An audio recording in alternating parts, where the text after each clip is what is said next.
రీసెంట్‌గా 2017 సంవత్సరంలో ఆంధ్ర, ఒరిస్సా బార్డర్‌లో పాడేరు ప్రాంతంలో పాడేరు. అవును. పెదబయలు మండలు, జల్పుట్టి అనే ఒక ప్రాంతం ఉంటది. హుహు. ఆ ప్రాంతంలో special drive Andhra Pradesh government special drive పెట్టింది గాంజా కోసం. హుహు. దాంట్లో భాగంగా స్పెషల్ ఆఫీసర్‌గా మేము పోయినాను. ఓకే. అక్కడ ఆల్మోస్ట్ ఒక 20 ఎకరాల వరకు గాంజా ఉంది. మంచి అంటే నంబర్ 1 శీలవతి గాంజా హ్మ్. పంట. రకం సార్ అది? గాంజాలో రకం? యెస్. నంబర్ 1 రకం అండి అది. ఓకే. దొరికింది. బట్ కాకపోతే అక్కడున్న లోకల్ పీపుల్స్ వాళ్ళేమంటంటే కల్టివేషన్ గాంజాని డిస్ట్రక్షన్ చేయనియ్యరు. హ్మ్. ఎందుకంటే మాకే ఉపాధి లేదు. హ్మ్. మాకు ఉపాధి మీరు చూయించేసి దాన్ని డిస్ట్రాయ్ చేయండి, నరికేయండి అని వాళ్ళంటారు. కానీ లీగల్‌గా గాంజా పెంచకూడదా సార్? పెంచకూడదు. అది. ఓకే.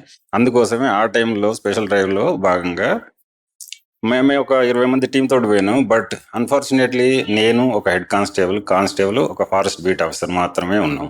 ఓహ్! ఊరం నలుగురే. ఊరంతా ఒకటైపోయారు. హ్మ్. అలాంటి టైంలో మాకు అక్కడ లోకల్ కానిస్టేబుల్, మనం ప్రాంతం కొత్త.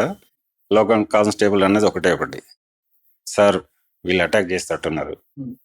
భయంగా ఉందంటే ఒకటే చెప్పినాను. నేను వాళ్ళని డీల్ చేస్తాను. నువ్వు లేబర్ తోటి కల్టివేషన్ ఉన్న గాంజానంతా నరికించండి అన్నాను. మాకున్న అప్పుడు ఫారెస్ట్ బీట్ ఆఫీసరు అదంతా వీడియో తీస్తుంది. అలా మాకు మిగతా టీం మాత్రం నాకు కొండకు అవతల వైపు ఒక చాలా దూరాన ఉన్నారు. వాళ్ళకి కనీసం మనం ఇన్ఫార్మ్ చేసే పరిస్థితి కూడా లేదు.